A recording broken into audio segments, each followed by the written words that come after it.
"Is this what you pictured when you asked me to stay late?" she said, leaning against the doorframe in a silk robe, her blonde hair down, the city burning gold behind her. I looked her over once. Slowly. "No," I said. "It's better." She pushed off the frame and walked past me toward the desk. "Good. Then close the door and sit down. We have work to do." I closed the door. Slowly. "Before we begin, has someone ever walked into your life with one impossible request and changed absolutely everything? Drop it in the comments, hit subscribe, and let's get into it. My name is Briggs Calloway. I am a crisis management consultant, the man companies call when everything is already on fire. I have pulled executives through scandals, coached CEOs through congressional hearings, and sat in rooms where a single wrong sentence could erase $1 billion valuation. I am good at calm. I am good at finding the one move nobody else sees. I am 38 years old, I live out of a half-furnished loft in Chicago's West Loop, and until one warm evening in early May, I had never once let a client become anything more than a problem I was paid to solve. Then Sloane Hargrove walked into my office. She had been my client for 14 months, the founder and CEO of Hargrove Crest Hotels, 12 luxury properties across 4 continents, every one of them built on her terms. The tabloids called her the Ice Empress of American hospitality. What I saw from the inside was something different, a woman who had taken a grieving inheritance and turned it into something real, without apology and without a safety net. Blonde hair, sharp eyes, the kind of composure that makes a boardroom go quiet when she enters. I respected her. I kept my distance. That was the arrangement. Until that Tuesday evening. She set a folder on my desk without a greeting and said, "I need a husband by tomorrow morning." I looked at the folder. Then at her. Her blonde hair was pulled back, a few strands loose at her temples. Her posture was controlled, but just barely, the way a person looks when they are carrying something heavy and have decided not to let it show. "Sit down," I said. "Start at the beginning. Her grandfather's will contain a marital clause, old-fashioned language about settled roots and the rightful stewardship of the Hargrove name. If the principal heir was unmarried at the moment the estate fully transferred, controlling interest reverted to the next eligible family member. That transfer happened at midnight tomorrow. Sloane had discovered the clause 3 weeks ago, buried in a sealed codicil her own attorney had missed. Fletcher, her cousin, charming and patient and dangerous, had known about it for years. He had been building toward this moment the entire time. "Who else knows?" I asked. "My attorney. The board chair. Fletcher." A pause. "And now you.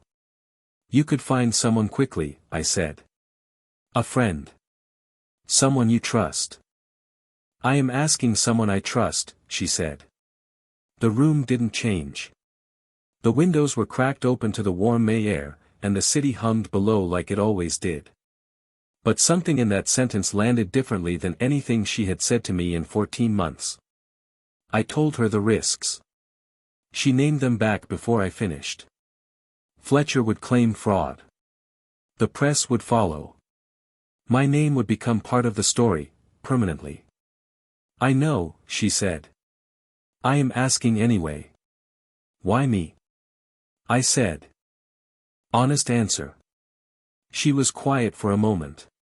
"Because you are the only person in my life who has never wanted anything from me except to see the problem solved." I stood up and walked to the window. Below, the city moved forward without asking anyone's permission. I thought about a job offer sitting in my email, a firm in Boston, a prestigious next chapter one had been quietly weighing. I thought about Fletcher. I thought about the way Sloane had said "I trust you" without dressing it up. "Not here," I said. "Fletcher has contacts in this building. If we're planning this, we do it somewhere he can't read our faces." I paused. "My loft." She studied me for a long moment.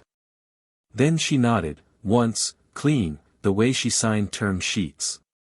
An hour later she was at my door, blonde hair down for the first time I had ever seen it, the warm May breeze at her back. She looked less like a CEO and more like a woman who had reached the end of her options and was choosing, carefully, who she wanted beside her. We sat across from each other at my big wooden table, the folder between us, the windows open to the soft night air, and we talked honestly for the first time in 14 months. By 2 in the morning, we had a plan. What I did not yet understand was what else we had quietly begun. The wedding was not what anyone would have imagined for Sloane Hargrove. No flowers, no guests, no champagne. A civil ceremony at 9 a.m., in a county clerk's office with fluorescent lighting and a rubber plant in the corner that had seen better decades. Sloane wore a cream blouse and her blonde hair down. I wore the cleanest suit I had in my closet. The officiant mispronounced my last name twice. We signed the certificate, shook her hand, and walked out into the May morning like two people who had just closed a very complicated deal. Which, technically, we had. The first week was logistics. I moved a single bag into Sloane's penthouse, enough to be credible, not enough to feel permanent. We established routines, shared coffee in the morning, brief check-ins at noon, dinner 3 nights a week at the kitchen island with laptops open and work spread between us. It was professional. It was clean. It was the kind of arrangement 2 careful adults could manage without anyone getting confused about what it was. Fletcher made his first move on day 4. It came through a gossip column, a blind item, vague enough to be deniable, specific enough to be deliberate. Sources close to the Hargrove family questioned the timeline of the CEO's sudden marriage, noting that the union was registered less than 12 hours before a critical estate deadline. No names. No proof. But the seed was planted, and in the world Sloane operated in, seeds like that grew fast. I was the one who found it. I sent it to her at 6 a.m., with 3 words, "It begins." Ready? Her response came in under a minute, always. That was the morning I understood something important about Sloane Hargrove: she did not need rescuing. She needed a partner who could keep pace. We moved quickly. I drafted a media strategy before the column gained traction, positioning the marriage as a private matter that the company's board had been informed of appropriately. Sloane gave a single composed statement to the financial press and declined all follow-up. I briefed her attorney, a sharp-edged woman named Renata who had exactly 2 facial expressions, skeptical and more skeptical, and who looked at me for a long moment before saying, "You understand what you've stepped into?" I told her I did. She didn't look convinced, but she worked with what she had. Fletcher's second move was more direct. He filed a formal challenge with the estate's probate court, arguing that the marriage had been entered into fraudulently for the sole purpose of satisfying the inheritance clause. His attorney submitted a timeline: the date Sloane had received the codicil, the date she had contacted me, the date of the ceremony. 12 days, start to finish. They made it look calculated because, of course, it had been. Renata called me at midnight to walk through the filing. I sat at my desk in the penthouse, my desk now, a corner of Sloane's home office she had quietly cleared without being asked, and read through every page. The legal argument was aggressive but not airtight. Fletcher needed more than a suspicious timeline. He needed evidence of intent, of a transactional agreement, of something that proved this was a performance rather than a marriage. The problem was that the line between the two had begun to feel less clear than it had on the night we made the plan. It happened in small ways. The morning she slid a second coffee onto my desk without asking how I took it, because she had already learned. The evening I stayed late restructuring a board presentation she hadn't asked me to touch, because I could see where it was going to be challenged and I fixed it before she had to ask. The way we had started finishing each other's sentences in meetings, not for show, because half the time there was no one else in the room. I noticed. I filed it away under irrelevant and kept working. What I could not file away was the night she came into the office at 11, sat cross-legged on the leather couch across from my desk, and said, without looking up from her laptop, "Do you ever think about what you would have done if I had asked someone else?" I looked at her. The lamp caught the gold in her blonde hair. The city glowed behind the tall windows. "No," I said. Which was honest, and also, I realized the moment I said it, more revealing than I had intended. She looked up. We held that for a second longer than two careful adults probably should have. Then her phone rang. Fletcher's attorney, a misdial or a pressure tactic, we never found out which. She answered it, her voice shifting back to CEO in half a breath. The moment closed. But it didn't disappear. Outside, May was deepening. The city was warmer now, the trees fully green, the evenings long and easy. Inside, something was shifting, quietly, without permission, the way seasons change before you think to check. The press conference was Sloane's idea. Fletcher had spent 2 weeks feeding quiet rumors to financial journalists, nothing provable, nothing actionable, just enough static to make the board nervous. 2 members had already requested a closed session to discuss concerns about leadership stability. Sloane read that email at breakfast, set her coffee down with the particular care she reserved for things that made her furious, and said, "We stopped playing defense today." I agreed. Going quiet had bought us time. Going visible would buy us credibility. We held it in the lobby of Hargrove Crest's Chicago flagship, her turf, her building, her rules. Sloane stood at the podium in a pale gray suit, blonde hair down the way I had quietly noticed she wore it when she wanted to remind people she was not afraid of them. She spoke for 6 minutes without notes. She addressed the estate clause directly, without apology. She described our marriage as a private decision made under extraordinary circumstances, and she said the word partnership twice in a way that made it sound like the most natural thing in the world. I stood to her left, 1 step back. Not beside her, that was deliberate. Close enough to signal solidarity, far enough to signal that she needed no one to hold her up. The questions were predictable. One journalist pushed on the timeline. Sloane answered without blinking. Another asked whether the board retained confidence in her leadership. She said, "Ask them." 2 board members who had flown in specifically to be seen in that room nodded on cue. Fletcher was not there. That told me everything. A man who believed he was winning shows up to watch. A man who is recalculating stays home and works the phones. That afternoon, he escalated. His attorney submitted a supplementary filing to the probate court. Attached to it was something I had not anticipated, a screenshot of my email inbox, obtained through means that Renata described as legally questionable and unfortunately usable. It showed a message from a Boston-based consulting firm. Subject line, offer, senior partner, crisis division. Date, 4 days before Sloane had walked into my office. The filing argued that I had been actively planning to leave Chicago at the time of the marriage, that I had a one-way flight confirmation in my inbox, and that this demonstrated I had no genuine intention of building a life with Sloane Hargrove. That the marriage was not a union but a transaction, and that I was not a husband but a hired instrument. Renata called us both into her office and laid it out flat.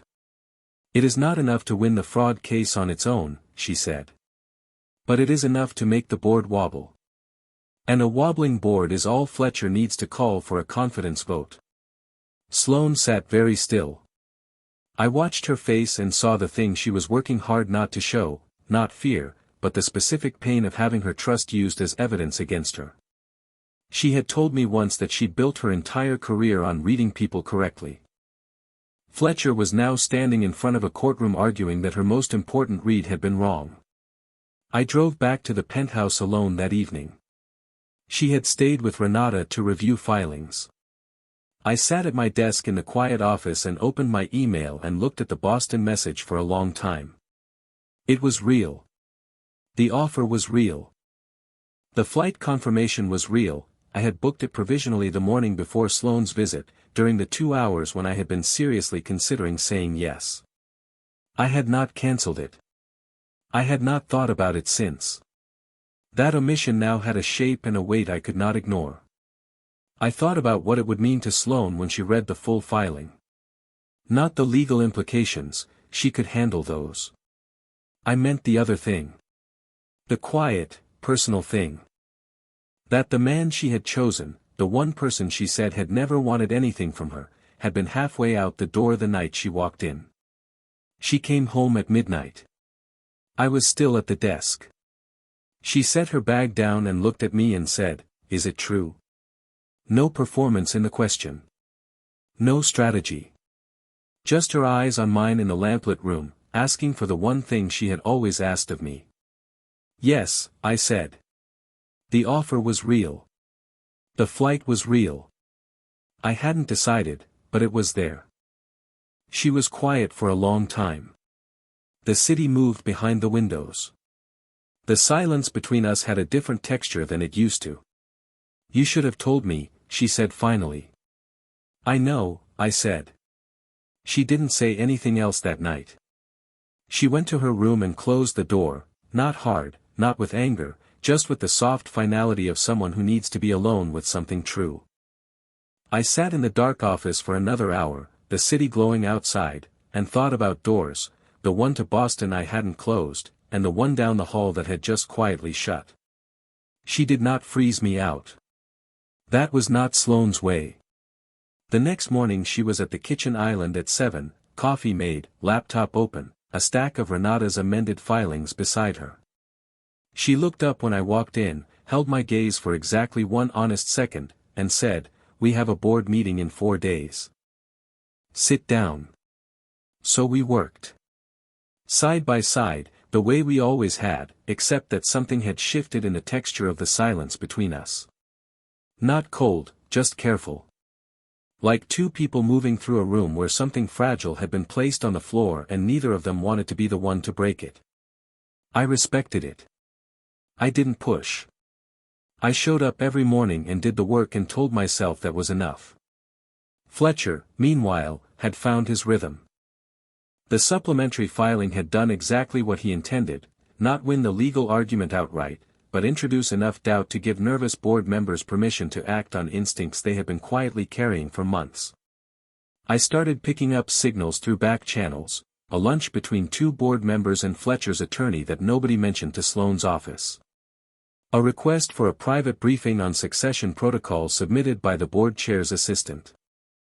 Small movements, each one deniable, together forming a current pulling in one direction. I mapped it all and brought it to Sloane on the third evening. She read through my notes without interrupting, then set the pages down and looked at the window. "He only needs 3 votes to call a confidence review," she said. "He has 2 already." "I know," I said. "Who is the third?" "Harlan Voss." I said it carefully. Harlan Voss was 71 years old, had served on the Hargrove board for 19 years, and had been appointed originally by Sloane's grandfather. He had voted with Sloane on every major decision for 6 years. He had also, I had recently learned, been having quiet dinners with Fletcher for the past month. Sloane absorbed this without expression. Then she said, "Harlan knew my grandfather better than anyone alive. Fletcher is not selling him a business argument. He is selling him a story about what the family is supposed to look like." She was right. And it meant the board meeting was not going to be one with financial projections and legal briefs. It was going to be won or lost on something harder to manufacture, whether people believed her. Whether they believed us. That night she knocked on the open office door and leaned against the frame. She was in a gray sweater, her blonde hair loose, the armor of the workday stripped back. She looked tired in the honest way that has nothing to do with sleep. "Can I ask you something personal?" she said. "Yes." "The Boston offer." She paused. "Was it just about the job?" I looked at her. The lamp was low. Outside, the May evening was warm and unhurried. "Partly," I said. "And partly it was easier to imagine leaving than to think about what I was staying for." She was quiet for a moment. "What does that mean?" "It means," I said slowly, "that somewhere in the last 14 months I stopped being able to see you only as a client. And I didn't know what to do with that. So I started looking at exit routes." The room held that for a long moment. That is the most honest thing you have said to me, she said. That wasn't about work. I know, I said. I'm sorry it took Fletcher to get it out of me. She crossed the room and sat on the edge of the desk, not her desk, mine, and looked at me with the particular focus she usually reserved for things she was deciding. I am not asking you to stay because of the board meeting, she said. I want to be clear about that. I know. I am asking because I think you actually want to, she said. And I think you keep almost doing it and then finding a reason not to. I had no answer for that. Because she was right, and we both knew it, and the almost was the truest word anyone had used for what had been happening between us for months. She slid off the desk and walked to the door. Then she stopped. The meeting is in 3 days, she said. Whatever happens after it, that is a separate conversation. But I need you fully in that room, Briggs. Not almost. She said my first name the way she always did when she meant it without the professional distance wrapped around it. I'll be there, I said. She nodded once and left. I sat alone in the quiet office for a long time, the city burning gold outside the tall windows, the Boston email still sitting unopened and unanswered in my inbox, and thought about the difference between a door you leave open because you haven't decided, and one you leave open because you are afraid of what closing it means. By midnight, I knew which one it had been all along. The board meeting was held on a Friday morning in the Hargrove Crest flagship's top-floor conference room. May sunlight came through the tall windows at hard angles, cutting bright lines across the long table where 11 people had taken their seats. I counted the room the moment I walked in, the way I always do, reading posture, reading eyes, reading who was looking at Sloane and who was looking at Fletcher. Fletcher sat at the far end in a charcoal suit, composed and quietly confident, the way a man looks when he believes the math is already done. Harland Voss sat 2 seats from the head of the table. He had not looked up when we entered. Sloane took her chair at the head of the table without hesitation. I sat to her right. Renata sat beside me with a folder she did not open, because she had told us that morning, the legal argument is already made. What happens in that room today is not about law. Fletcher opened with procedure, a motion to table Sloane's operational authority pending a full review of the estate filing and the validity of the marital clause. He presented it calmly, with the measured tone of a man performing reluctant duty. He cited the Boston evidence. He cited the timeline. He used the word integrity 4 times in 6 minutes, which told me he had rehearsed it. Then he looked directly at me and said, "A man with a one-way ticket out of the city is not a partner. He is a placeholder." The room went still. Sloane did not flinch. She set both hands flat on the table and stood. What she said in the next 4 minutes I will carry for the rest of my life. She did not defend the timeline. She did not argue the legal merits. She looked at the 11 people in that room, some skeptical, some afraid, one still not meeting her eyes, and she spoke plainly, the way she always did when she had decided that honesty was the only strategy worth using. She said that she had built Hargrove Crest without her grandfather's blessing, without her cousin's support, and without the approval of people who believed a woman her age could not hold something this large together. She said she had made decisions under pressure that no one in that room had been asked to make. And she said that the man sitting to her right had never once, in 14 months, told her what she wanted to hear when the truth was harder. "You want to question his commitment," she said, looking at Fletcher. "Then question mine.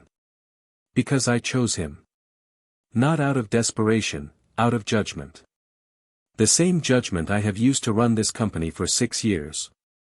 She sat down. The room was quiet for a long moment. Then Fletcher played his last card. He looked at me with the calm of someone detonating something he had been carrying for weeks. "The flight confirmation is still in his inbox," he said. "Undeleted. Unused. Ask him." Every head turned to me. I looked at Sloane. She looked back, not with fear, not with accusation. Just with that clear, direct focus that had undone me slowly and completely over the past 14 months. I pulled my phone from my jacket. Opened my email. Found the Boston confirmation, the flight, the offer letter, the entire thread. I held the screen up so she could see it. She read it. She nodded once. I hit delete. The confirmation prompt appeared. Are you sure? Yes, I said. Out loud, to the room, to her. Gone. I set the phone face down on the table and looked at Fletcher. I had a door, I said. I closed it. That is what staying looks like. Fletcher's composure held, but only just. He called for the vote. It went 5-3 against his motion.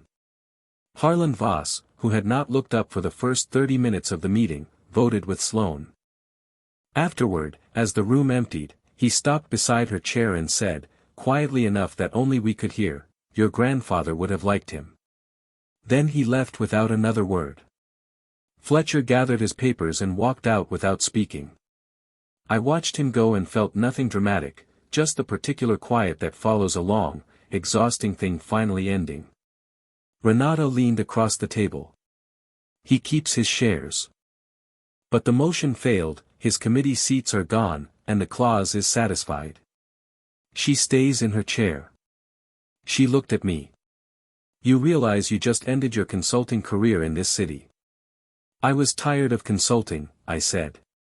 She almost smiled. Good luck to both of you. She closed her folder and left. The room emptied until it was just us. Sloane stood at the window, one hand resting against the glass, the city spread below her in full May bloom, green and gold and unhurried, the way Chicago gets when it has finally decided to be warm. I came and stood beside her. You deleted it, she said. I deleted it, I confirmed. On purpose. In front of everyone. I figured witnesses were useful. She turned to look at me, and for the first time in weeks there was nothing careful in her expression, no containment, no management, just her face in the morning light, open and certain and a little tired and entirely real. I am not asking you to save me, she said. I am asking you to stay. I know the difference, I said. That is why I'm still here. She set her hand against my chest, steady and warm. I put my arm around her and she leaned in, not the way people lean when they are falling, but the way they lean when they have decided to trust the ground. We stood there for a while, the sunlight moving slowly across the floor, the city going about its business far below. Weeks later, deep into the easy warmth of late May, we worked side by side in a shared office off the hotel's main corridor. Her name on the door, mine beside it. She had the desk by the window. I had the one facing the door. Old habits. One evening she set a coffee on my desk without being asked, hopped up to sit on the edge beside my keyboard, and said, "You realize this is our life now." I leaned back and looked at her, blonde hair loose, the city glowing gold behind her, something quiet and certain in the way she said ours. Both eyes open, I said. She smiled. Both eyes open. Outside the window, the city was in full bloom. Inside, so were we. Thanks for watching. If this story meant something to you, please like and subscribe for more unforgettable stories about love, resilience, and second chances.